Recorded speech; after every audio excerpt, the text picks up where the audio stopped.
Good morning. Thank you for joining us today. We're going to go over some of the changes that the Residential Forms Committee has brought to you this year.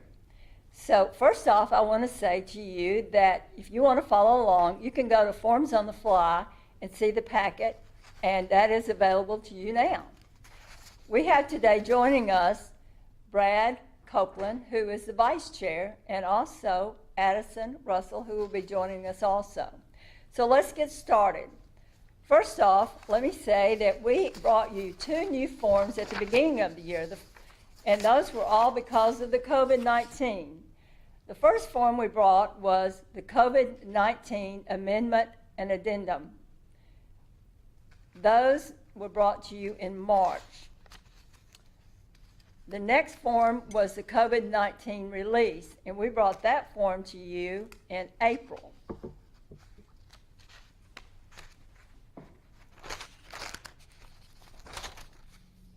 Addison is now going to talk to you about some changes that we made to the residential lease agreement. Addison, you have several forms I think you're going to talk to us about.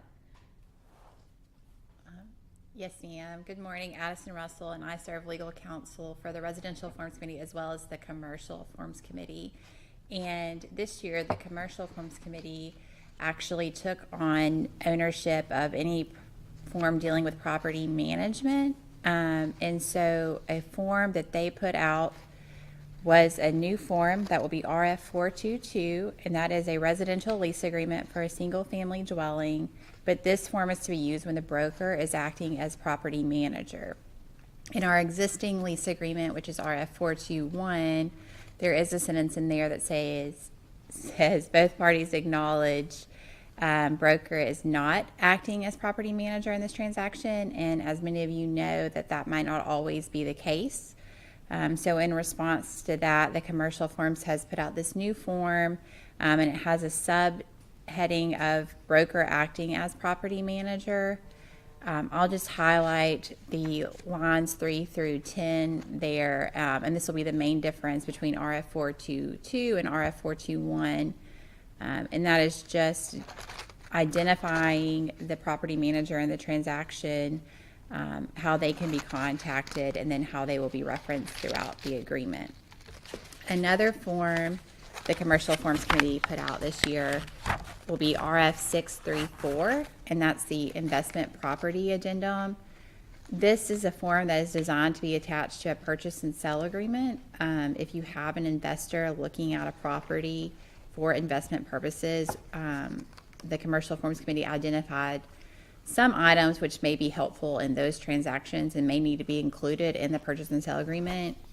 I will point out that all items on this form are checkbox items, and so you will only check the applicable items, and items not checked will not be attached to the agreement. Going through them quickly, the first one is if the buyer has not yet personally viewed the property. You may know that we already have a special stipulation on RF 707. If you need another party to come look at the property, for instance, a husband puts in a contract but he needs his wife's approval, we have that stipulation already, but this is a stipulation where the buyer is buying sight unseen, putting a contract in sight unseen, but still wants to reserve the right to personally view the property, to check for any odors or anything that may not have come through on the listing. So you would check that box. And then another one is just the buyer's review of the accounting statements for the property and acceptance of those. Going down to the third checkbox, that has to deal with inspection periods. If you're buying an investment property and a tenant is in the property, it may be more difficult to gain access to the property. So this addresses that situation and will give the buyer a 1-day extension on the inspection period for each day the buyer is denied access. The next one is talking about prepaid rents and how those should be prorated. The seller will represent that all rents are up to date. And then it'll also address how much the seller is holding in a security deposit account. Finally, the last one is just if the buyer agrees to purchase the property as is after conducting an inspection. So these are two new forms that are in your toolbox to use, and I hope that you find them helpful. And I'll kick it back over to Brad to talk about some changes to our existing forms.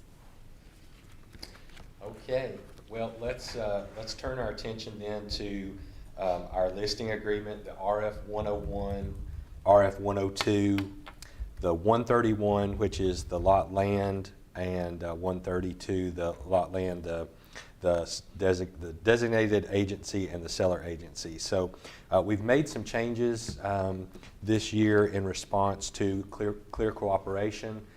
We thought that our listing agreements needed some clarification, and so you'll notice lines 36 through 46 on the 101 and 102 and 30 through 41, we've made basically the same change, and that is the addition of the following. This listing agreement shall be valid from the date this agreement is fully executed by all parties. We're defining that as the effective date. And we list that. That will be, the effective date is the date that all parties sign, and then the date that you fill in there is the listing expiration date. And then the addition for the clear cooperation piece, we have added a section in here on actually marketing the property. So marketing of property commencement date, seller directs broker to commence marketing of the property for sale to the general public on the effective date, or, and then you have the option of extending that. So that would be in a case where a home wasn't exactly ready to go on market and had some more work to do, but we do have the fully executed listing agreement, but with the permission then to commence marketing at a later date. Also, the change in that following paragraph in the carryover clause, again, just clarifying and cleaning up a little bit there and being more specific on the listing expiration date of this agreement. So that's all of the changes in those documents for this year. Let's turn our attention to the buyer rep agreements, both the exclusive and non-exclusive. So that's RF 141, 142, 143, and 144. And what's changing on those is lines 4 through 16. We are making the following additions there. In blue, if you're following along, this agreement is entered into on this day, and we're again terming that the effective date by and between, and then deleting hereby employees and adding the word and then broker shall act as the client's exclusive agent, and then we're also changing the term from this date to the effective date. So trying to add some consistency through all of our representation And Brad, documents. I'm going to stop you there. I think we Yeah. have a question from the audience. I think Bobby Noreen has a question. Okay, Bobby, what is your question?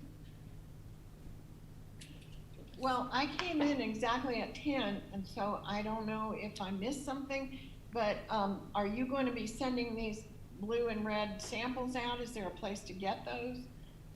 You're going so fast, I can't take all these notes. So. Okay, I'm having a real hard time, like even on the commercial. okay, Bobby. Was that RF or a CF 634? I'm just like Bobby. frantically writing here. Bobby, let me say, at the beginning, we did announce that this packet is available at Forms on the Fly right now, so you don't have to keep taking notes. It's available cut right out now. completely. It's available right now at Forms on the Fly. I'm sorry, but I didn't hear that. It went dead. Okay, let me say it one more time. This packet is available to you right now at Forms on the Fly. Okay, thank you. Okay, so you don't have to keep taking notes. Does that help you out? Yeah, I'm just like, whoa. That's not a problem.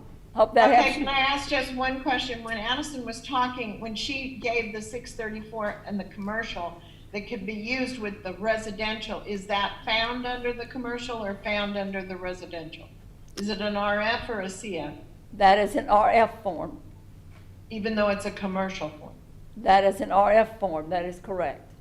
Thank you, I'm sorry. Okay, I'll shut up now. No, but while we're talking, let me also say the chat box is open. It's question and answer Okay, time. okay, Okay? thank you. Thank you. Okay, good, thanks. You're Sorry. welcome. Good to hear your voice, Bobby. Okay, I don't want to miss anything. That's okay. That's okay. Glad to hear you. Okay, so we'll flip over then to the RF 151, the Listing Agency Mutual Release Agreement. Again, changing the terminology from just dated back to with an effective date of for the consistency's sake. So that's the only change on that form.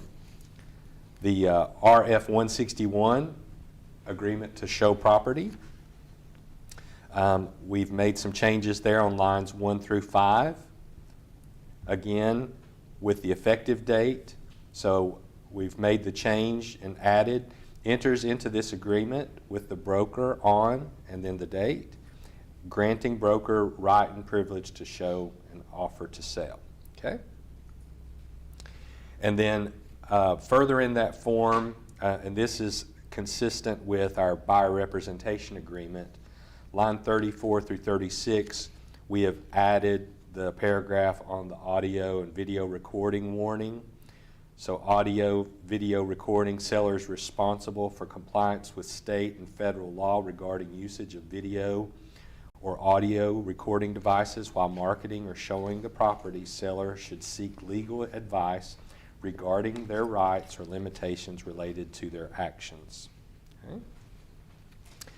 And then the only other forms that I have in my section here, the RF 171 and RF 172, the property management agreement and the exclusive right to market for lease agreement, lines 1 through 6, we have added the term effective date.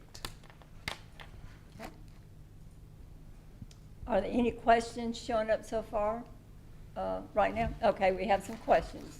Actually, yes. Okay, I just got this in, so I'm going to read it.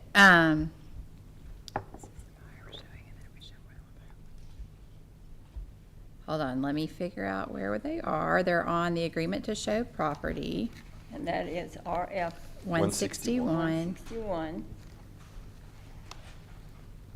This is for the buyer we're showing. Okay, the question is, this is for the buyer we're showing, and then if we show more than one buyer, we'll need a different form for each. Mm-hmm. Yes, I think that is how that form will work. The agreement to show property is if you have a buyer on a for sale by owner property, you will enter into the agreement to show property with that seller, and that will help ensure that you get paid. And so, but it is only good for one buyer. And so if you have different buyers on one property, you will need to enter into different forms. Okay. Do we have any other questions right now? No, but I think we've been asked to maybe like slow down a little bit and to see if there are any questions before we kind of move forward. Because I know that this is a lot of information and we are moving quickly. Okay, and again, let me remind you that these forms are available to you at Forms on the Fly. So we're going to slow down a minute and give you a chance if you want to pull those up and follow along with us. As you can see, some of these form changes are mainly housekeeping form changes. And as you notice, as Brad was talking, we had some concerns about audio recordings in housing. And some of us aren't aware of those as we're showing property. And so we're trying to address those in a way to let our buyers and sellers know that those devices may be there. And we have really no way of knowing that they're there. And that kind of the conversations that we were having, Brad. Yeah. And we had those conversations at most of our meetings. Let me also say that I am so proud of our committee. I think we met maybe twice in person, is that right? the rest of the time we met in Zoom. So for us to carry on the business of this committee for all these months was really remarkable. We had great discussions, we had great interactions, and let me say that you were sending us emails and messages, and I hope we addressed every one of those for you. If you do not feel that you got a good response, then let me say that Brad's going to take care of those for you next year. Right, Brad? Thanks, Joan. On that note, I think Bobby has another question. Okay, Bobby, you have another question for us?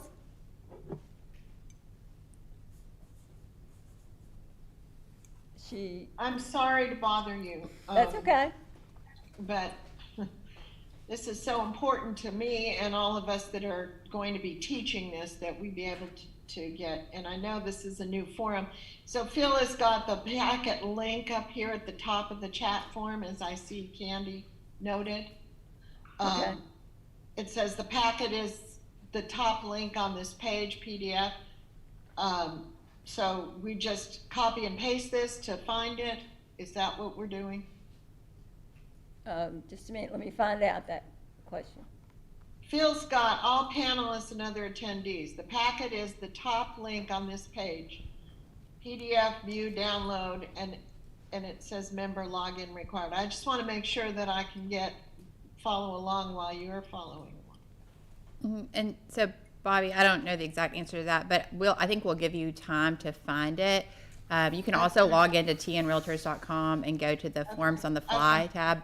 Okay, I know that. I thought there was something else. Yeah, you thought it'd be, and there might be. I don't know if there is or not, but if you're having trouble with that link, everyone can kind of visit there and get it in front of them, and we'll give you all time to do that. Yeah, we're going to take a little pause here just a minute and let everyone catch up with that. Thank you. So, and we're all experiencing new technology, or excuse me, let me just say, most of us are experiencing new technology this year with Zooms, and we were just talking about that, and in fact, John just said he would help me, give me some ideas and where to go purchase some items that felt like I might need for the following year. So, do we have any other questions coming on right now? I know it looks like we made lots of changes, but realistically, the changes aren't that many. They're mainly housekeeping, cleaning up. We did have the 2 new COVID forms right off the bat. I hope those were useful to most of our members. I don't know if you found them useful or they panicked you or not. We had some pretty good feedback on those. All right, I'm going to go slowly with you, and I'm going to start with RF 172. And if you can pull that form up for me. And one of the changes that we made was on the first page of RF 172, and that was where we put effective date, right at the top of page 1. Let's see, if you'll go to the form, John, instead of the summary, to the actual form. There you go. Go back up just a little bit. Line 6. You'll see effective, there you go, effective date in blue. So we made that change. And then the other change is, sorry for the rustling of paper. I think that's the only change on that one, isn't it? Yeah.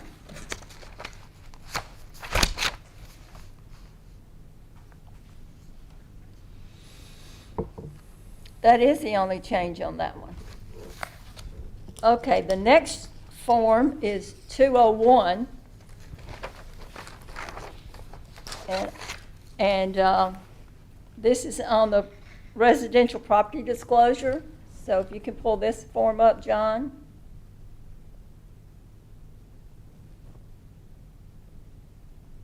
And on line 99,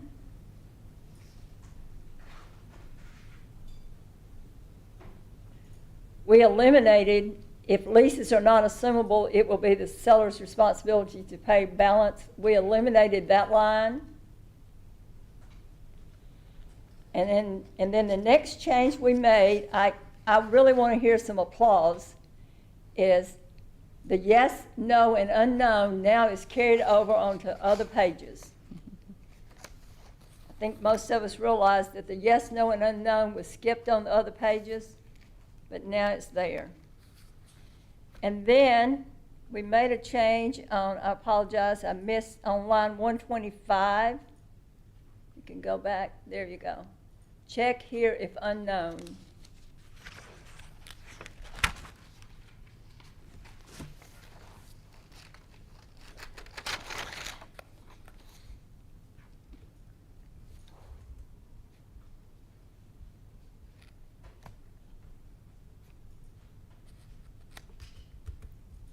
So as you can see, some of that was mainly housekeeping on that form.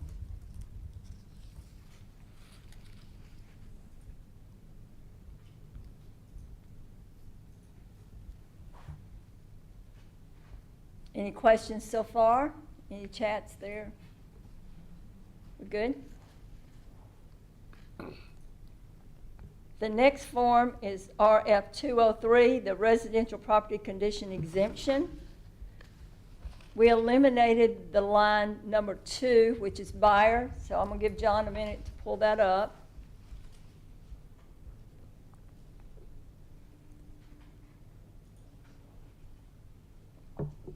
So we eliminated buyer.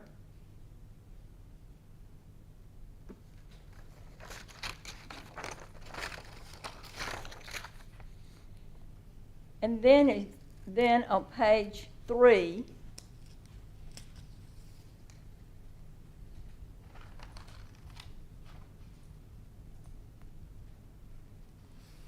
one of the things was to make the check boxes where we are asking the questions about the condition of the properties to be more consistent and uniform with the disclosures.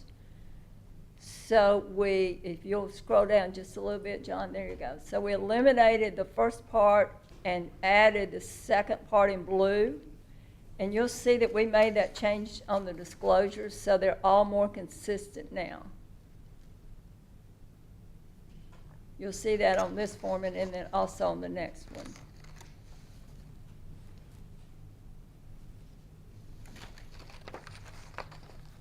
So we made the exemption and the disclaimer form changes the same.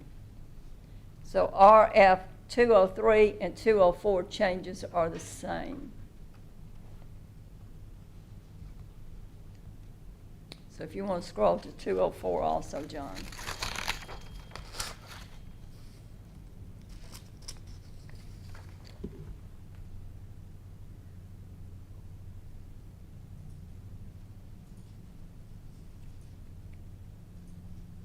You'll see that we took out the buyer, and then we also made the check boxes more consistent.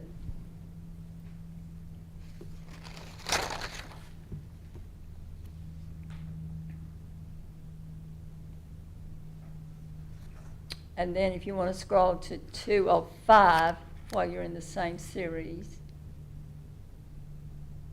Oh, there you are. You're at the top of it, so that's good. We changed the title words for exempt properties and residential property disclaimer.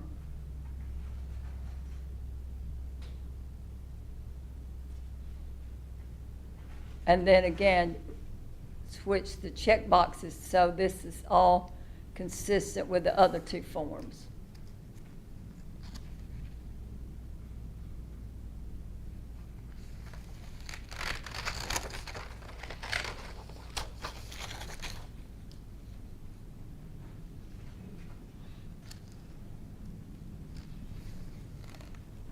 Do we have any questions so far? Any chats? I'm going to give you a few minutes to respond.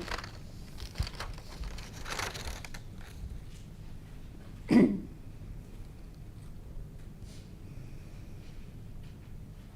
it looks like we're good, but let me also say that if you think of something and you want to ask a question, don't hesitate to send us a message. Oh, do we have something? Okay, we have a question.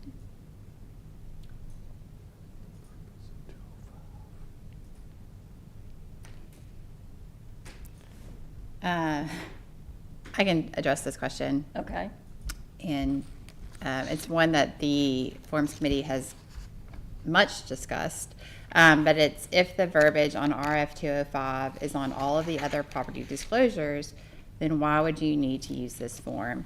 And really the main reason when you would use RF 205 is if you had an exempt seller that did not want to check why they were exempt. The statute does not require that they tell a buyer why they're exempt. It's just if they're exempt for one of those reasons, then they are exempt. And so I think that that was something that some of our members have encountered when working with builders. For whatever reason, builders say, I don't have to tell them why I'm exempt. I don't want to fill out this exemption form. But the law still does require that those 6 disclosures be answered by an exempt seller. So that is a scenario where you may use RF 205. Okay. Does that answer your question? If not, let's see. Did that person respond back? Great, thanks for the explanation. Okay, very good. Okay, John, if you'll pull up RF 301, this is working with a real estate professional. And we added the sentence again about recording devices. Sorry, we have another question. Oh, wait just a minute. We have another question. What is the purpose of 205? We just answered that one. I think we just answered that. Might have been a similar question. If you feel like we've answered that question, just say answered question, or do you want us to repeat that answer again?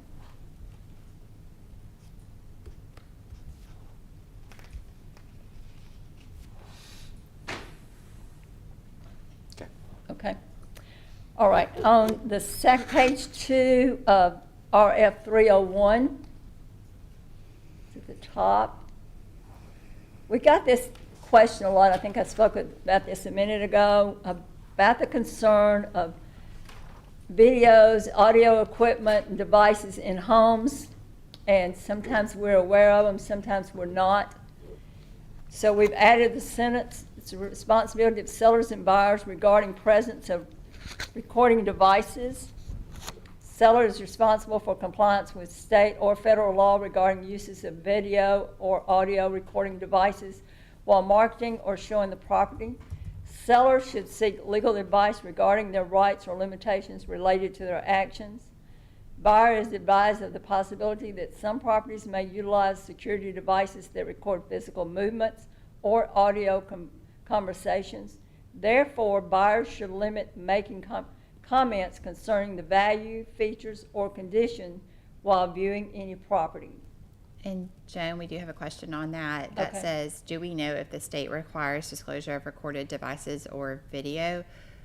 For your information as our membership, I will give you sort of a brief overview of the audio video recording law in Tennessee, and those statutes are that for audio recording, you can only record someone if you are a party to the conversation or if you have their consent. So if you're a seller showing your home and you're gone from the home during the showing, you're obviously not a party to that conversation. So that would require the buyer's consent. Video recording is, you can do it so long as an individual doesn't have a reasonable expectation of privacy. But again, I say that that's for your information only, and if you have sellers with recording devices in their home, they really do need to discuss that with their attorney on how best to handle that. You don't want to be providing legal advice to clients ever, and we just want to make sure that everything is covered. Again, I just gave you sort of a brief overview there. There's a lot more that kind of goes into it, but just for your general information, those are the basic laws. Thank you, Addison. Any other questions or comments at this point? Have we slowed down enough for you? Let's see, we have a question. Repeat what you said for video. This is a large generalization, but for video recording, it's usually acceptable to record someone as long as they don't have a reasonable expectation of privacy. And so that is the statute on that. Okay. Addison, if you will talk to us a little bit about the next few forms, please. Happy to. We're now going to move into the purchase and sale agreements. And we have another question first. So let's see. Once a seller approves a showing request, would that not act as approval for them to audio record? Well, that's a loaded question, and I think a lot of details are missing there. But is the buyer aware of the recording advices, and did they specifically consent to being recorded? I think just the seller approving a showing request, it just depends on the knowledge that the buyer has, and then whether express consent was given, or whether, again, there's an argument of implied consent and express consent, but that's why it's just better for you to direct these sellers to their legal counsel so you don't kind of get caught up in the middle of that.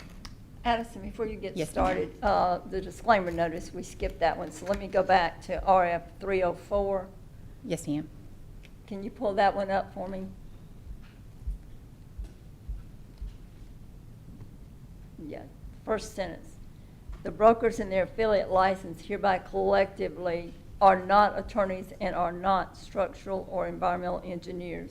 So let's read how that sentence now will be. Let me read it how they will now read. The brokers and their affiliate licensees, hereby collectively licensees, are engaged in bringing together buyers and sellers in real estate transactions. So as you can see, we have eliminated what was in that sentence. And then if you scroll down to number 6,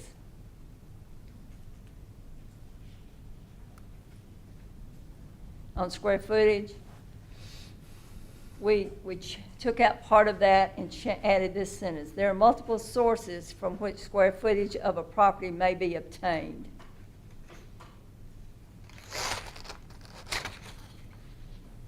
Okay. You want to say something on that? Not on that, no. But I will. There was another question that came in while you were presenting about audio video recording and how that relates to Ring doorbells. Those are recording devices, and so again, if you have a seller that has those, you just want to make sure it's all handled very properly. And I think Joan can kind of attest to this. If you don't know, Joan is Tennessee Real Estate Commissioner now, and I've been watching track meetings here the past couple months, and I think each month there's been a complaint filed against a real estate licensee, and the commission has found that licensee was providing legal advice to clients.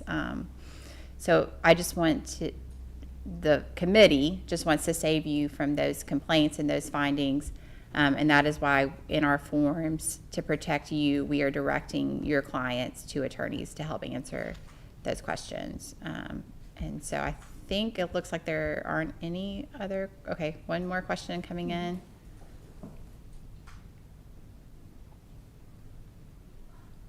What about Technical. Ring doorbells and conversation sellers here? We just addressed that question. Should we put it on the showing instructions that there is a recording device if you know there is one? Yes, after your seller consults with their attorney on how they should move forward, disclosing in the MLS is certainly a first step that you can do on your part. And then if consent is needed, based on the advice of the seller's attorney, then you should get that from each buyer before they enter the home. Okay, so I think we'll move on from that conversation. And I know it's really difficult. It's a big can of worms that the committee started to address last year as it was becoming more and more popular across the country. And we're just trying to kind of protect you and then make the consumers aware as much as possible. So we do want to make buyers aware that the possibility of recording devices do exist in each home that they may look at. And so I appreciate everyone's interest in it and how you want to proceed with caution when dealing with those. So moving on to the purchase and sale agreements. Wait just a second. Yes, ma'am. We're still on disclaimer notice. Oh, I'm so sorry I interrupted okay. you. Okay. Let's go back to disclaimer notice, page 2 of 3. We just talked about square footage. We made a change there, and now we're at disclaimer notice, page 2. On number 8, yes. We talked about road maintenance. We added that in the disclaimer notice, and we said a survey can provide helpful information, including whether the road to the home is public or private road. And we added into the next sentence, it is strongly advised that you secure the services of a licensed surveyor for a full state boundary survey with all boundary lines, easements, encroachments, flood zones, road information, total acreage, etc., clearly defined. So those, what you see in blue on your screen was added. And then on the third and last page, we added 2 paragraphs, reliance. You understand that it is your responsibility to determine whether the size, location, and condition of the property are acceptable prior to signing a contract. Broker makes no representation as to suitability of the property to your needs. You acknowledge that any images or other marketing materials provided by the seller or brokers involved in the transaction electronically or in print may not display the property's features, flaws, odors, or size, and that you may not rely on such images when purchasing the property. It's the first paragraph. The second paragraph is talking about marketing materials. You acknowledge that photographs, marketing materials, and digital media used in the marketing of the property may continue to remain in publication after closing. You agree that broker may not be liable for the uses of photographs, marketing materials, or digital media which the broker is not in control. Let me say that these 2 items were discussed in length at numerous meetings. The first one was we're having buyers come from different locations and are willing to buy property sight unseen or maybe just by FaceTiming. So we were trying to address those issues with number 17. Number 18, the issue came up several times when we put property in our multiple listings, then those photographs and images are on the internet or on different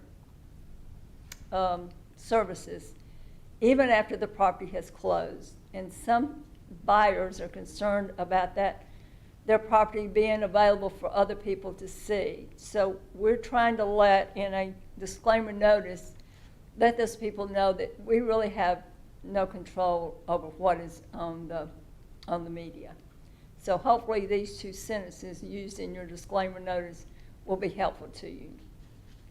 The next sentence that we changed is the buyer and seller acknowledge that they have not relied on the advice, casual comments, media representation was added in that last sentence. And I'm sure we're going to have something from a chat. Just saying, good job. Oh, well, we like that sentence then. Any questions so far? Okay, now we'll go to Addison, talk about purchasing. Oh, never mind. I have a question.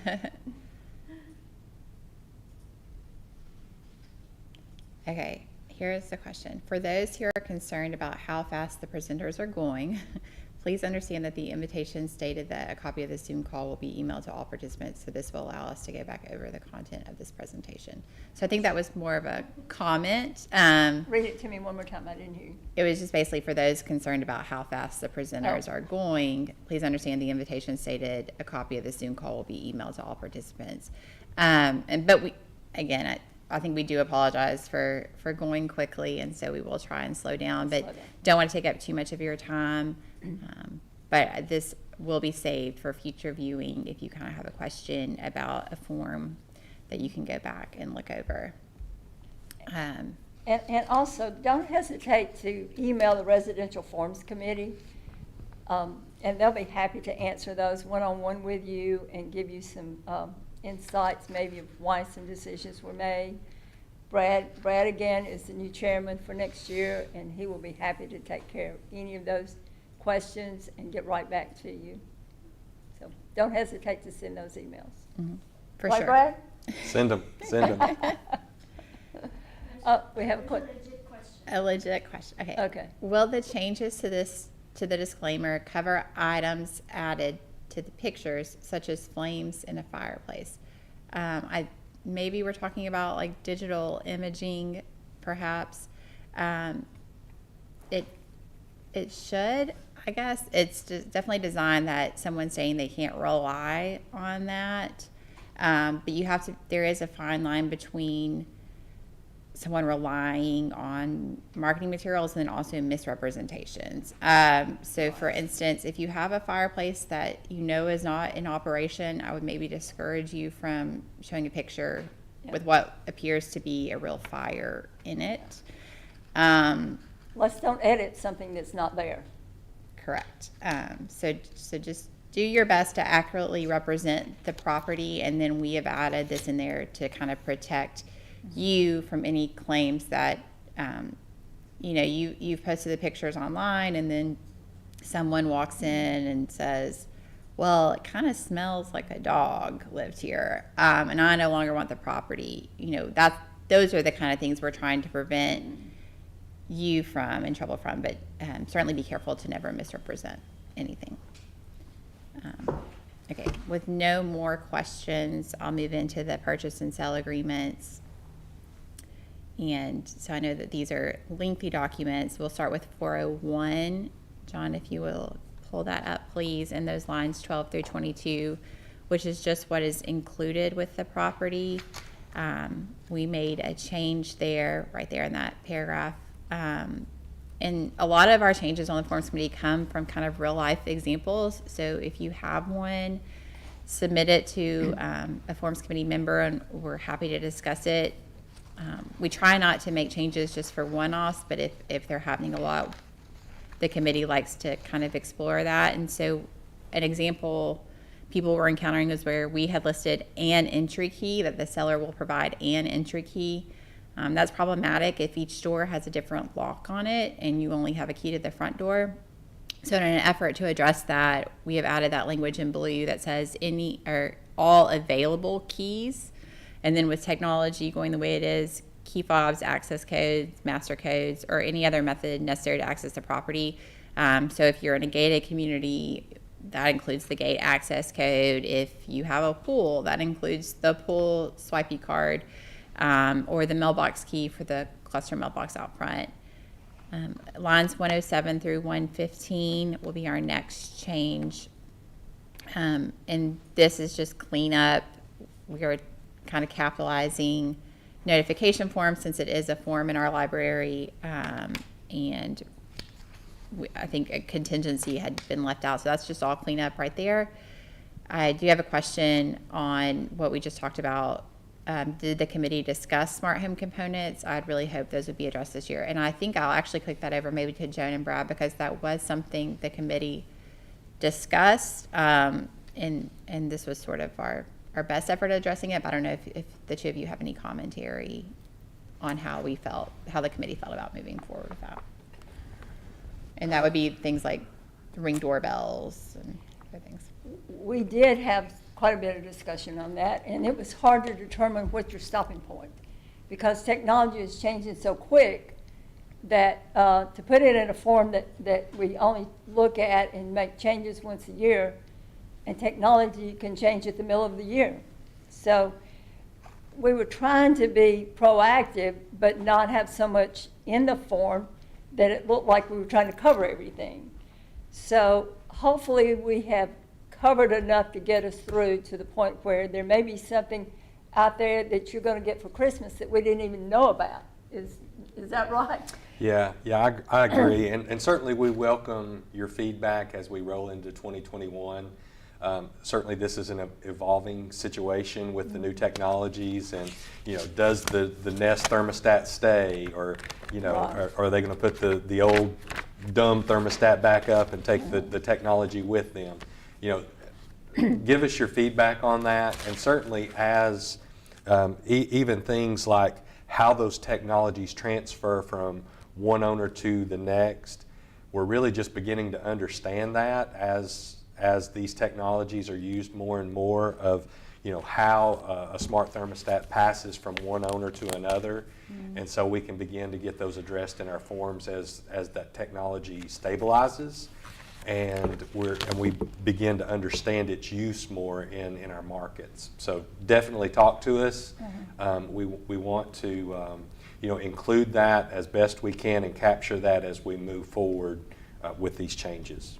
I think too, it all goes back to educating our members, which is, if there's something that your buyer wants, then be specific in writing it in your contract. So be real specific that you put, I want the Nest system that's in the such and such, or whatever it is. So it's very difficult for us to put everything in these 10 lines and figure out what it is. So I think we've got to educate our members, and I'm going to take a break and slow it down here just a minute. One of the concerns as the committee is, as we go through and discuss the committee members, and we know what we're trying to say and relay to our 30-plus members, 30,000 members out there. We're trying real hard to be sure that you understand what the language is that we're trying to relay. So those of you that are training our members, if you have questions, you know, don't hesitate to let's be sure we're all on the same page, that we understand what we're trying to say in the contract. So that's why it's really important that you understand what the contract's in. Bobby, thank you so much as someone who is on top of this, understand and relay to our members what these contracts say. That is so important, that we are using the right forms, that we're following through with the right forms, that we, that as brokers, that we're teaching our agents what forms to use and how we respond to one another. So, okay, I'm off my platform now. So have I given you enough time to catch up?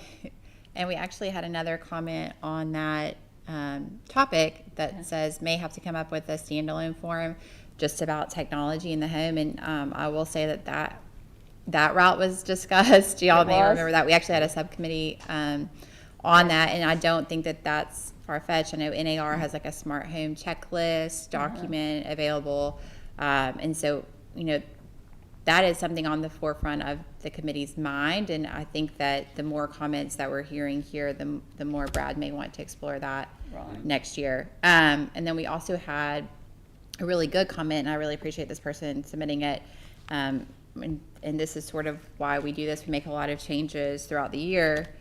So they actually caught something that we missed, but in that, where we changed that included paragraph on the purchase and sale agreement, they asked if that was also changed on the listing agreements about the keys, and that was a change we have failed to make, but we will make it, so all our forms can be consistent in 2021. So I appreciate that catch. Thank you. And we'll make that change, and we're okay.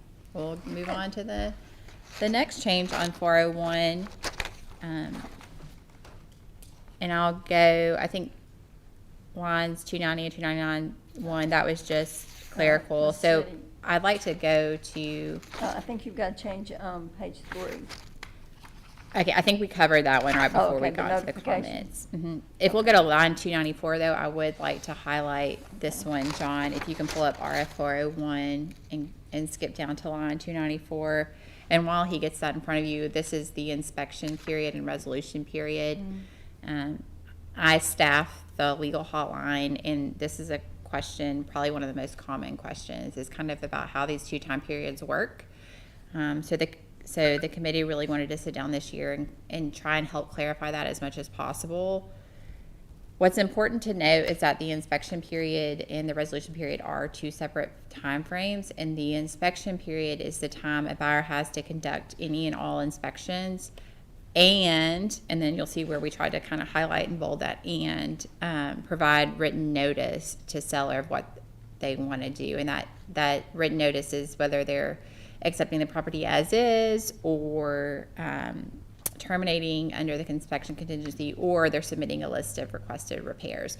So note that if you have an 8-day inspection period, then your buyer has 8 days to get all their inspections done and let the seller know of how they want to move forward. So that's what the inspection period is. And then if you'll go down to line 307, we're going to talk about the resolution period. And we'll just try to clean this section up a little bit and make it more clear. So buyer shall furnish a list of requested repairs via the repair replacement proposal or equivalent written notice. The repair replacement proposal should be used back and forth between parties until they agree upon repairs. At the time an agreement is made, then you can use that repair replacement amendment, which will attach to the contract. But the proposals aren't meant to attach to the contract, and that's something that lenders don't want to see. So it's really just a working document. And I think the Forms Committee actually put out a video on that this year, which may be helpful. And then in that subparagraph A there, we added in a little line at the end that it says the receipt by seller of the above stated written list or repair replacement proposal marks the end of the inspection period and beginning of the resolution period. So a real life example of this is if you have a 14-day inspection period and 10 days in, the buyer has conducted all their inspections and they go ahead and submit that list of requested repairs. Once they put in that list, you're moving into the resolution period, which may be 3 days. That 14-day timeline in the inspection period is no longer relevant. You have 14 days to do it, or you can complete it in a shorter amount of time. But once you submit your list of requested repairs, the inspection period is over and you're now into the resolution period. And in the resolution period, parties can't terminate during that period. They have to agree. They agree to negotiate in good faith during that period. Now, if agreement's not reached, the contract is automatically terminated. But I really just wanted to kind of take time and highlight that because that is something we get a lot of questions on, and the committee did try hard to kind of help clarify how these time periods work. So are there any questions that came in on that, Candy? All right. Moving on to line 368. This is where this kind of follows what we've added in the disclaimer paragraph. The disclaimer form is highly recommended for members to use, but the Forms Committee recognizes that maybe not all licensees are using it. So, however, we do know that everyone is kind of entering into purchase and sale agreement, so we did try and address it here as well, and it just says that buyer and seller acknowledge that photographs, marketing materials, and digital media may continue to remain in publication after closing. And so I think we have a hand raised question. So, Amy, do you have a question? Can you hear me? Yes, ma'am. Hey, I'm sorry, but going back on the resolution Yes. thing, this comes up often. So, and most recently with me, where I presented a repair proposal and they held it the entire 7 days that we had before they responded, giving us no time whatsoever to respond again. So, if we don't have an extension on that, all right, and we don't have time to respond, does it automatically terminate, or does it mean that either the buyer agrees that that the seller's only doing what they responded with? Do you see what I mean? Like, how does it just drop off? I do. I think, obviously, you're looking for a real life answer, not a legal answer. The legal answer is that the parties agree to negotiate in good faith, and I would argue that holding something for 7 days probably isn't good faith. It kind of seems like the seller is probably just sweating out or waiting out that timeline in order to maybe kill the deal. But who knows? And I know that doesn't really help you in real life, because what's the buyer going to do? Take the seller to court over arguing over good faith or not? So unfortunately, I think the way that the form is written is just that if an agreement isn't reached, then it would automatically terminate and the buyer would get their earnest money back. You can do an amendment to the contract at that time, asking for an extension of the resolution period and sort of giving the parties more opportunity to continue to negotiate. I guess it's all about how bad somebody wants a property and how much leverage each person holds, possibly. Yeah, that was my main thing, was does it just automatically terminate, or is it an obligation for one of the parties to fulfill whatever the last response was? No, there's no obligation, obviously. If the buyer got back, what the seller was willing to do, and it's change a doorknob, and a long list was sent over, and the buyer's not really comfortable moving forward with just that repair, then if they don't reach an agreement, then the contract would just automatically terminate. But if they want to explore that more, you can ask for an extension of the resolution period via the amendment form. Okay, Sorry. thank you. Welcome. Good to hear from you, Amy. Yeah. Okay, so we'll go back to the 401 and line 453. I'll go through this change pretty quick. It's not really a substantive change. It was just adding something to the form that is on our disclosure. I think in 2018 there was a statutory change which required, if you were issued a septic permit during a sewer moratorium, then the seller needed to let their buyer know that, because once the sewer moratorium was raised and that property was eligible for sewer, there may be like a tap fee to the sewer that the buyer would have to incur, and or the sewer may not be available, or they would have to connect. This is on all our disclosures. When that statutory change happened, we added it to all of our disclosures, but it was not listed with all the other disclosures on our 401, so we were able to check that and add that there. And then at the bottom of the document, we just added a line for a licensee cell phone number, because that is how everyone is primarily reached. So are there any other questions on the 401 before we kind of go on? No? All right. Questions? And so we'll go on to the 403. A lot of these changes, I'm going to cover all the purchase and sale agreements, and so a lot of them are just carried over, so I won't hit those again. I think that really the only possibly change that didn't appear on the 401 will be on line 275 of the 403. And this just has to do with the punch list repairs. And it's kind of just clarifying that maybe a punch list is for cosmetic issues. And if you choose a traditional inspection, it's more for foundational issues or serious issues, whereas your punch list can include more of cosmetic nature. And so, okay, and then we have a question that came in, and it said, why are some firms' license number included at the bottom of 401 and some are not? And I feel like that may be something that Are they asking when you, is the question about when offers are submitted back and forth? Is that no, what? it's that information at the bottom that's just for informational purposes only, and I'm trying to kind of see the distinction there. I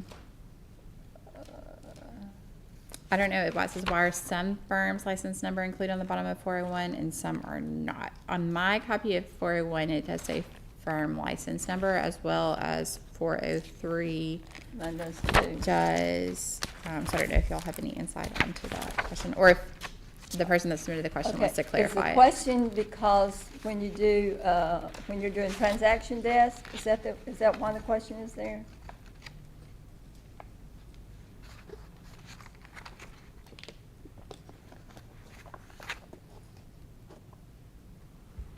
Because I guess, Joan, are you saying that maybe that's something firms could remove on when they use transaction desk? Well, it's on it's on the form. Right. But when you use transaction desk, the other company's information isn't automatically populated. Input. So I don't know if that's the question or not. Is that the question? Hold on, looks like we have some more information. When an offer is submitted and the offer is made through transaction desk. It's a transaction desk question. It's not a forms question. Or is it just that maybe those firms submitting the offer are not including their license number? They just may not feel that that's I think this is a important. transaction desk question. Okay. So let me get with Candy on that, because I do understand what you're saying. So let me get with Candy and ask that question outside of the Forms Committee. But yes, I do understand what you're asking. Okay. If that's helpful to you, then I'll get with Candy and see if we can take care of that. And while we're talking about, you've got a break here just a second. Let me also say that some of us have been sometimes a little concerned or frustrated about the format, and you'll get to a form and there'll be one little section on the next page and you're thinking, oh my gosh, why did they jump over and have this much on that form on the next page? And Candy is so good with us, and I can't say enough about what a great job she does for Tennessee Realtors. And I'm sorry she's not on the screen, because she really is an asset to us, not only to the committee, but also to Tennessee Realtors. And to you, let me say thank you. She has really done an awesome job for us. But she's working really hard to be sure that our forms are formatted so that we don't get those calls and say, I didn't want another page added to that form. We didn't need 15 pages. So she's trying really hard to eliminate some lines and being sure that when we have to go to the next page, that it justifies that next page. So I just want to say to you that when the Forms Committee gets those emails and says, why did you add a page? Why did you do that? We're trying as a Forms Committee to do our information in a concise way, but also give you the forms and the information you need to work with, but also to keep those so that you don't have a packet this thick, but maybe just that thick when you go do your work. So thank you, Candy, for working with us and trying to keep us in line. I think we have another question. Is that a comment or a question?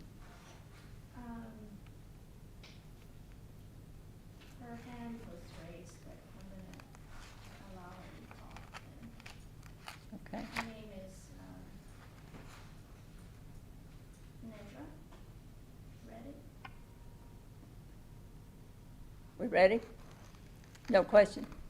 Nedra? No, I I don't think- have any questions. Thank you. Okay. No question. Okay. All right, I'll take it back, and then on RF 404, there were not any changes that were separate apart from the other purchase and sale agreements. So now I'll move to RF 421, which is the residential lease agreement for single-family dwelling. And just as a reminder, as I mentioned earlier, actually the Commercial Forms Committee now handles any forms dealing with property management, though to Bobby's comment earlier, they are still titled residential forms because they will be used in the residential world. So on this lease agreement, there were a few changes. You'll see that the property description has been stricken. The committee kind of felt that was probably just a little too much information, more than necessary for a lease. And then same things on lines 25 and 35, or 25 through 35, what was included and what will remain was stricken as well. I mean, when you're selling a piece of property, there's a little bit more bargaining between the buyer and seller about what's going to stay and what's not going to stay. And then when you're leasing a property, it's usually, this is the property. And if something is needed, there's always special stipulations to address anything. So on line 58, the grace period was just clarified a little bit. It currently reads that the grace period shall end the following business day. The committee just wanted to put in 5:00 p.m. there to kind of have that's the end of the business day, and you can't, deliver at 11:30 that night. Moving down to line 79 through 80. This is striking language that says the landlord may also apply the security deposit toward any unpaid rent if the tenant skips out early. The committee voted to strike this language just because they kind of felt it was highlighting to the tenant, they have a month left on their lease and they think, well, I'm not going to worry about this last month's rent because they have my security deposit and they'll just apply that toward the rent. I think landlords often like to have that security deposit to really be the security deposit to address if any property damage. So by striking this language, it does not mean that you cannot apply the security deposit toward any unpaid rent. It just sort of removes the highlighting of it. Landlords will still retain that ability. Same thing on line 130 through 133. Again, a reference just to applying the security deposit toward unpaid rent was removed right there. And then line 175, we have a requirement for the tenant to obtain liability insurance. And this is in addition to sort of renter's insurance that may deal with the property the tenant holds. This will cover liability insurance. Line 179 through 180 puts a blank instead of 30 days on the written notice required to renew or terminate the lease. That will be like a negotiable item between landlord and tenant. Lines 394, John, if we'll fast forward to there. This goes back to the first document presented. As I mentioned, the committee created a new form, RF422, which is a lease agreement that is to be used when the broker is acting as property manager. And so now this 421 will be used in transactions where the broker is not involved as a property manager. So we are removing references to any property management company. And then going down to line 412, that other red line language there is the same thing. We're just holding intact that provision that says landlord and tenant understand and agree that neither broker nor licensee is acting in the capacity of property manager in this transaction. We removed unless otherwise stated herein, because that will just now be a sentence. And if you are acting as property manager, you'll want to use that new form, RF422. And so I will now kick it over. If there aren't any questions, which doesn't look like we have any right now, I'll kick it over to Brad to talk about some other changes. Okay, so let's turn our attention to the RF505, the pre-construction specification form.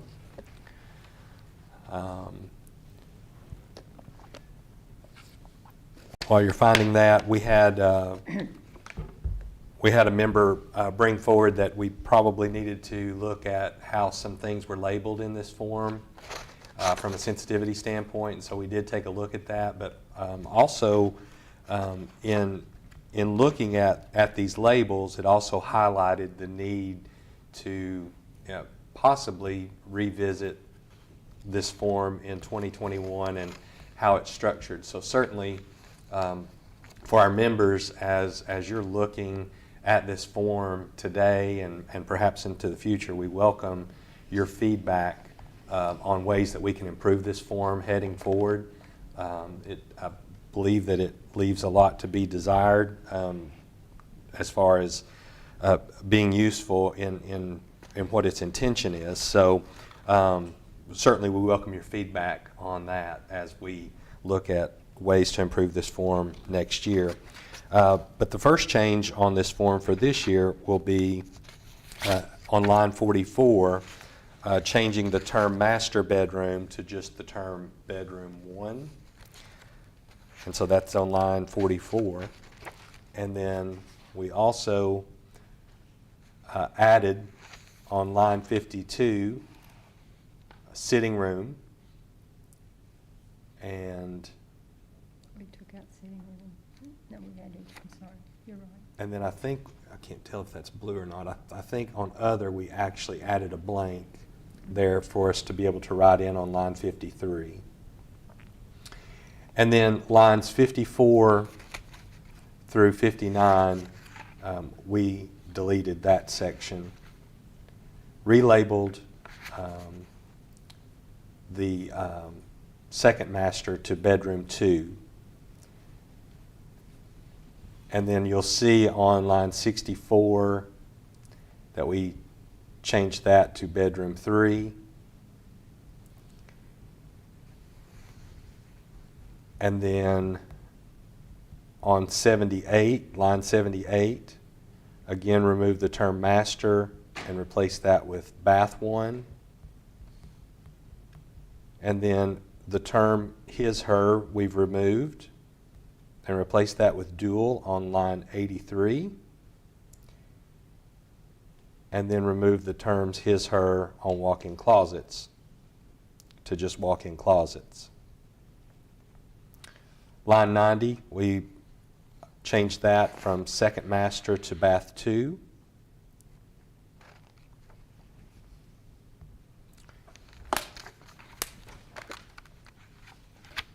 And I believe that's the only changes on the remainder of that form. But again, we want to invite you to please take a look at this and please make suggestions on ways that we can improve this form heading forward. Let's move over to the RF 601, the amendment to the listing agreement. Again, as with our other listing documents, in an effort for consistency, lines 5 and 6, we removed which was signed by the seller and broker on, and we've replaced that with the language around the effective date. So between the seller and broker with an effective date of blank. That's the only change on that form. And then the RF 602, the short sale amendment to the listing agreement. Again, line 6, adding the effective date language. Cleaning that up.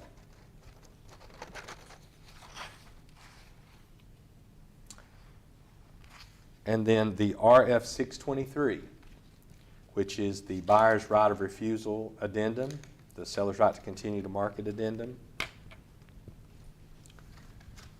Give you a second to find that one.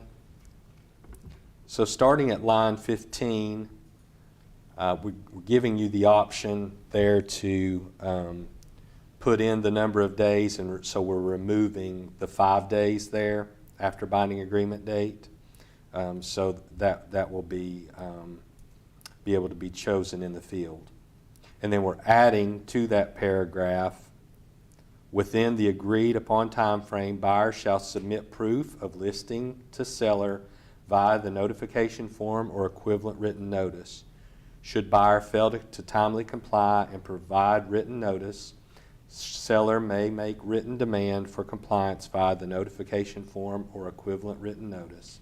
If buyer does not furnish seller the requested documentation within 1 day of such demand for compliance, buyer shall be considered in default, and seller shall have the right to terminate this agreement by delivering to buyer or buyer's representative written notice via the notification form or equivalent written notice. In the event the buyer delivers proof of listing to the seller before the seller elects to terminate, seller shall be deemed to have waived his right to terminate, and the agreement shall remain in full force and effect. Okay. And Brad, I think Yeah. we had a question come in on the pre-construction specification form. And it was just, can we change the term to main bedroom rather than bedroom 1, as buyer will not know which bedroom is 1, 2, and 3. And I mean, I'll let y'all take this off, but I mean, I think we probably had a 30-minute roundabout conversation on how to title that, you know, whether it was primary and main and bedroom 1. And so I'll let you kind of, if you want to explain how the committee got to where we finally ended up. Yeah, I think we debated this, like Addison said, it seemed like probably 45 minutes or an hour about what to label this. And certainly we're, you know, as we're working through this form. I think we're probably still open to those suggestions. Just in an effort to, as we're moving forward, when you look at a plan, a blueprint versus a specification, and just making sure that we've identified the rooms as they're identified on the blueprint is probably the most important thing. So that if a builder's looking at this or a designer's looking at this, that what's on that blueprint matches what we have on this form. So that if you're calling it the office bathroom, for instance, on the blueprint, then you would want to reflect that on this document. So. And we actually had some concern about the usefulness of the form. Mm-hmm. Yep. There were several questions on that. Is this form still useful for us? Yeah, and I think our concern there was how much, from a liability standpoint, are we putting potentially on our members when you look at building a home from scratch, and all of the things that go into building a home. This form possibly needs to be 50 pages long, for all of the selections that could potentially go into even a semi-custom home. So we're open to listening on that as well, as we move forward, whether you brokers want your agents out here designing homes and potentially putting themselves at risk of, for all of the decisions that, go into building a home.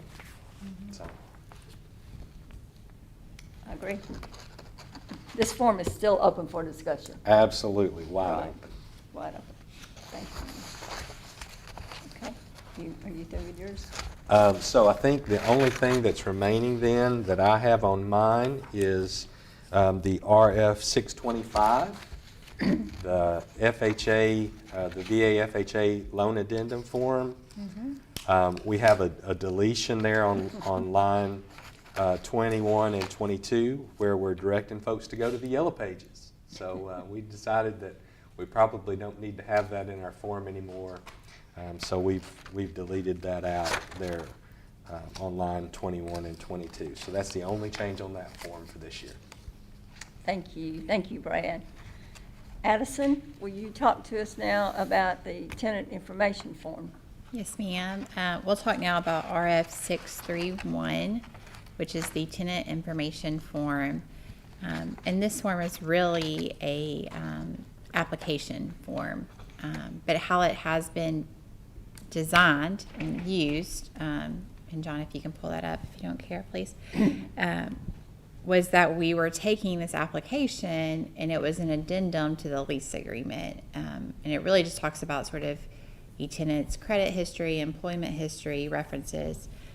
So the Commercial Forms Committee decided to let's just make this form a true application. So you'll see that highlighted there in the title change. Rather than addendum, it's just application. And then that stricken language on lines 2 through 6 was language that was attaching it to the lease agreement. This form will no longer be attached to the lease agreement. And then if you'll scroll to the bottom, please, John, same thing at the bottom. It had attachment language, which we removed, and then sort of reworked the bottom sentence. Rather than previously saying, I agree, this is the tenant speaking, I agree the landlord may terminate any agreement entered into in reliance on any misstatement above.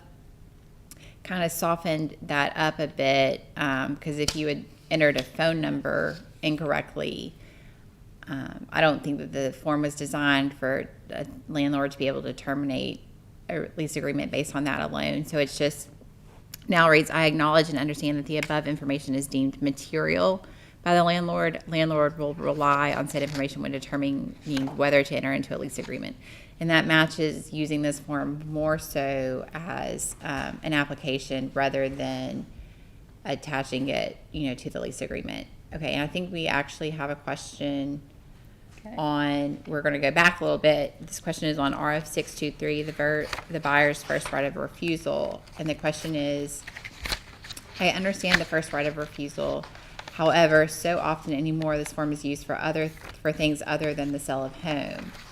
i.e. buyer physically viewing the home? Can we add other option for things other than sale of home? Just think this form needs to be updated to be more inclusive. And I'm going to pull up the form right now in front of me. Okay, he's got it pulled. Okay, just so I can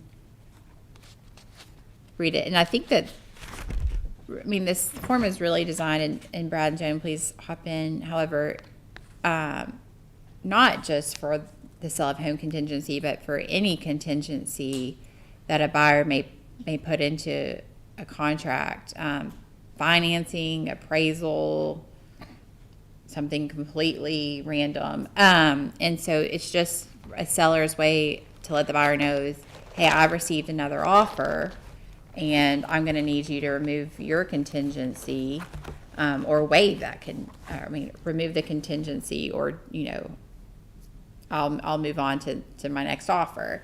And so I hope that answers your question, that the form is designed to be inclusive of all contingencies and not just for the sale of home contingency. And I don't know, Brad and Joan, if you have any more comments on that.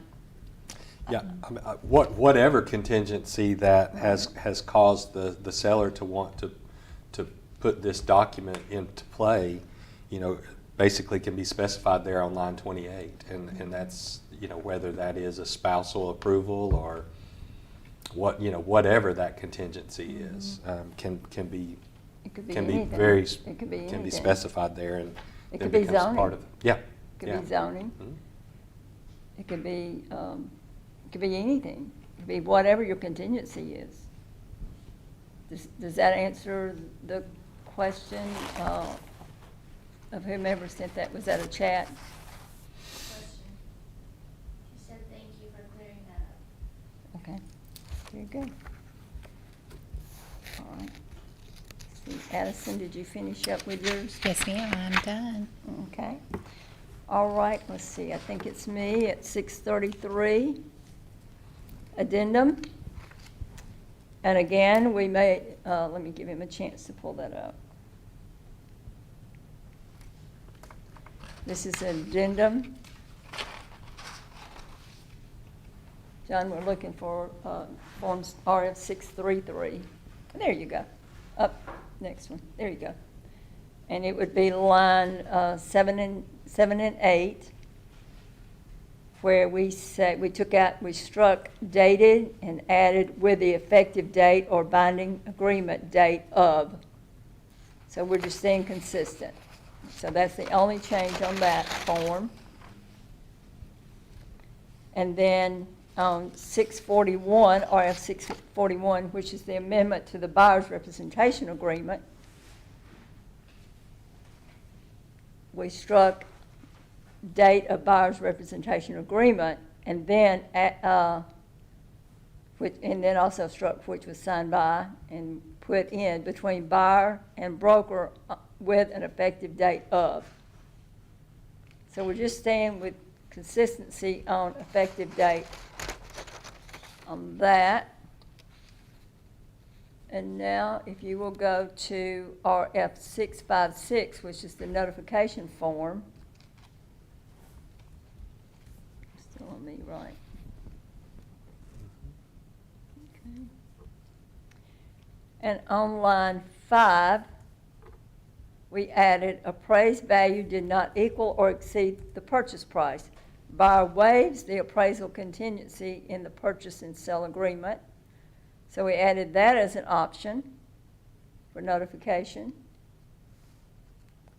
And then we added number 15, pursuant to the first right of refusal addendum, buyer has listed their home with a licensed real estate broker, and the home is advertised in a multiple listing service where applicable. See proof of listing attached to this form. That's number 15 that was added. And then number 31, pursuant to buyer's first right of refusal addendum, this is seller's written demand for proof that buyer has listed their home with a licensed real estate broker, and home is advertised in multiple listing service where applicable.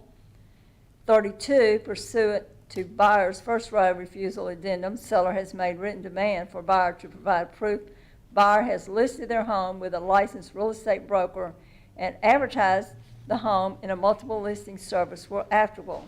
However, buyer failed to do so within 1 day. Seller is hereby exercising his right to terminate this agreement.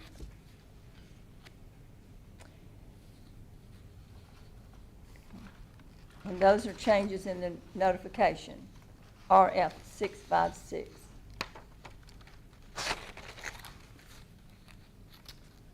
And then, let's see, 663, the multiple offer disclosure and notification.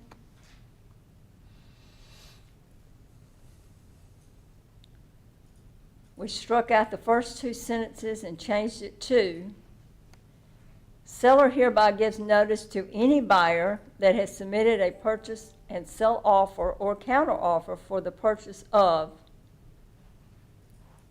then as of the date and time of this notification as follows. And then added withdrawn, drawn to line number 9, number 2. Hey, Joan, would We- you, oh, sorry. Go ahead. When you finish this form, we do have a question, so keep going. Okay, and we did this hoping that it makes it a little easier so that you're not having to do one for each one of you. If you've got 15 multi-offers, then you can just do the one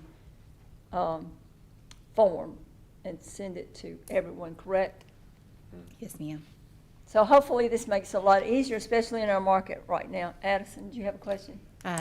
We had a question come in, and then this will go back to the changes on the notification form. Okay, And it said, the question is, are you suggesting if seller has a contingency to sell their home, the seller must list it in the MLS? where applicable. Right, and so this language here that we've added to the notification form was just pulled from RF 623. And that states that if buyer has a sell of home contingency, Right. then they need to list it in the MLS. So I hope that answers your question. The new language on the notification form isn't new. It's pulled from other forms. We just wanted to add it to the notification form so that it's there as a checkbox when you need to use it, because we've made it an item that you have to notify parties of, but it wasn't included in the notification form. So we want to make this form as usable and easy as possible. So I hope that answers the question. Okay. Are there any other questions showing up, Candy? Okay. Addison, are you ready for amendment? I am. Okay. I actually have just some really quick changes to talk about to kind of wrap it up. I know it's getting a little long here.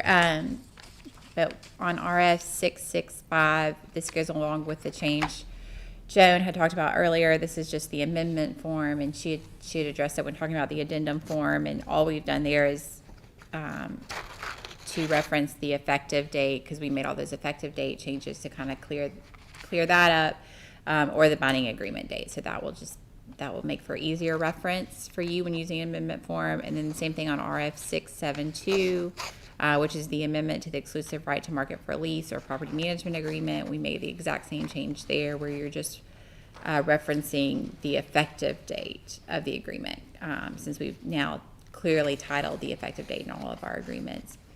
On the RF 707, we can go to line 188.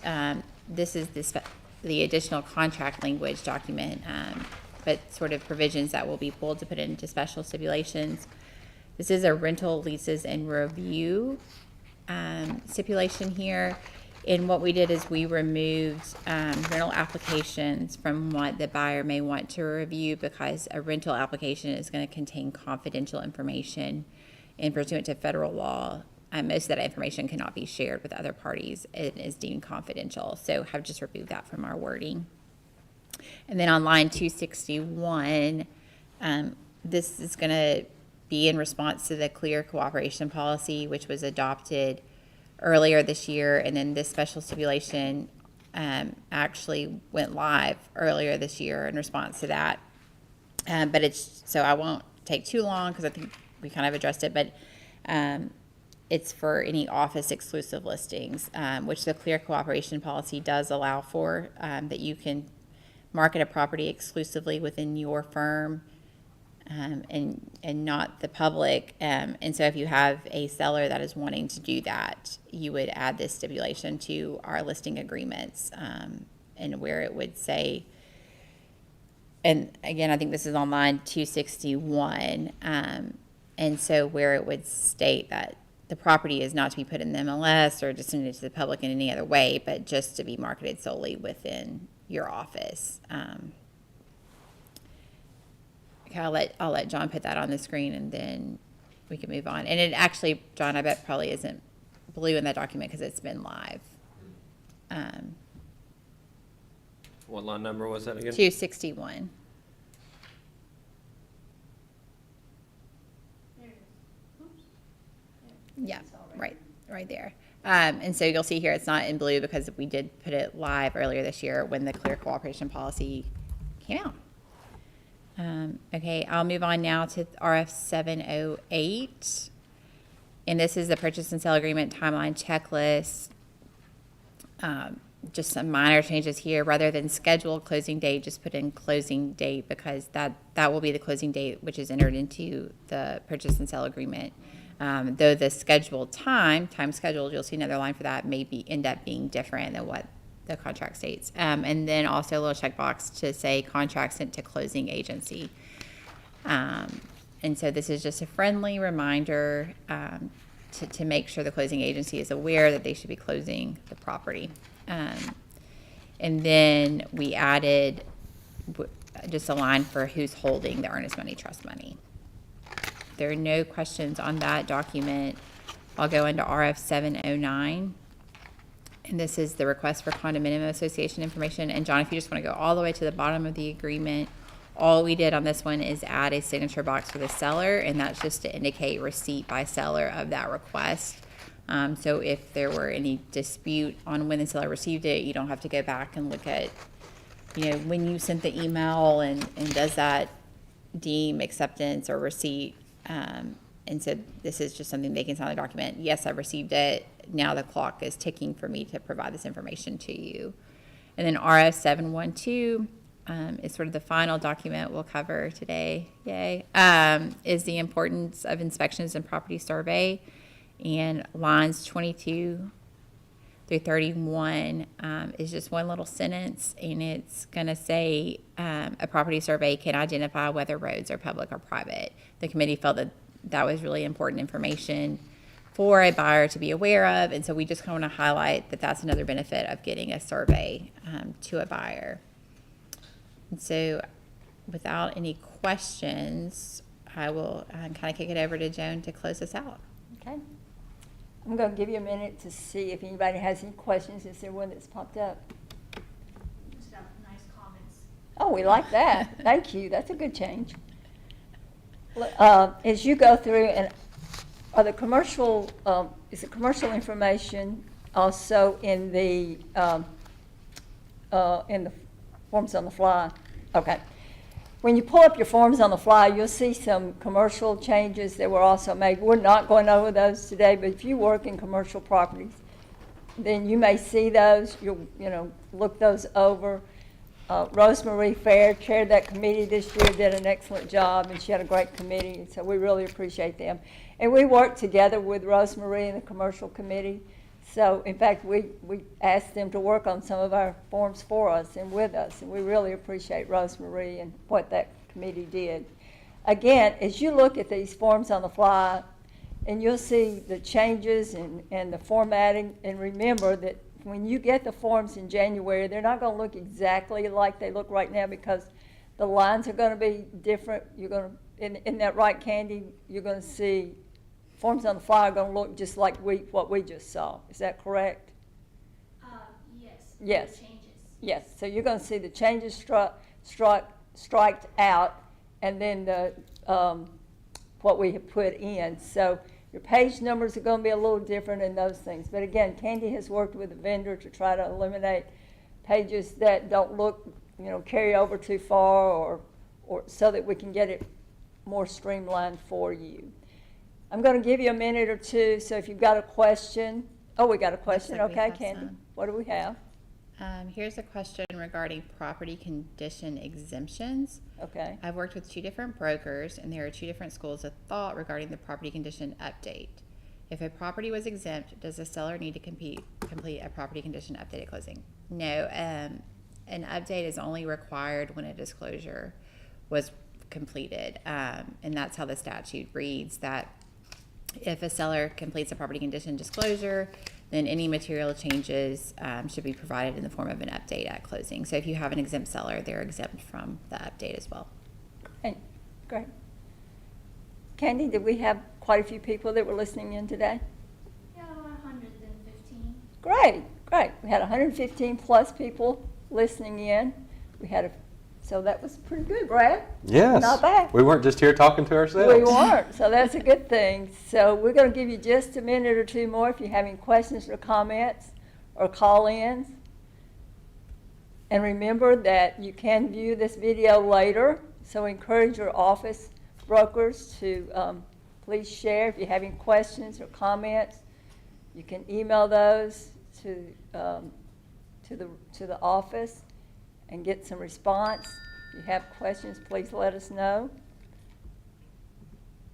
I want to say thank you again to the committee. They did a great job, worked under different circumstances, just like we all did this year. But I think we persevered, right? Absolutely. And did a great job. Oh, we have a question. Yes, ma'am? Okay, the question is, and Todd serves on our forms committee and he's here, so I'm just gonna maybe ask for his help on this. If we write a binding agreement date and time, does that override the midnight time pre-printed in the contract? And so I'm gonna pull up 401 here. And you would put in your binding agreement.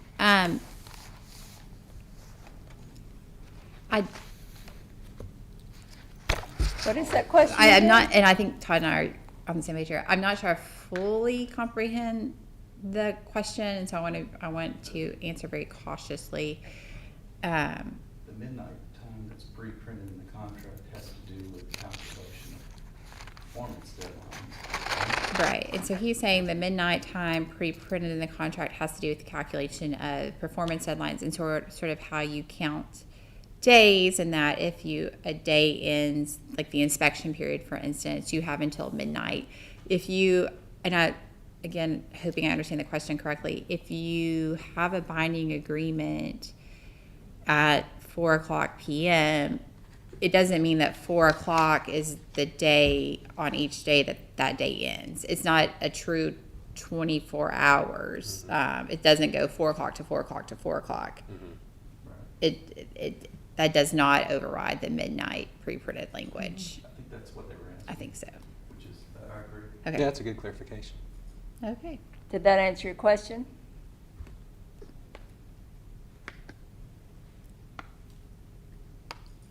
Judy, the question was from Judy. Judy, did that answer your question?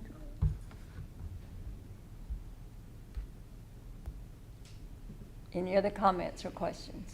There's another one. Okay. Okay. Let me Okay, here we go. Just to confirm that existing contracts listings do not need to be written January 1st, 2021. No, you can keep all agreements in place that were executed in 2020. Just once January 1 comes along, any new documentation, you'll want to make sure you're using the 2021 And the version next- of the forms. And then the next question, I'm sure, is going to be, at what time or when can we expect the new forms to be live? January 1st, 2021. Very good. January 1st, 2021, when you log in to Transaction Desk, your new forms should be there, along with the changes that we went over today.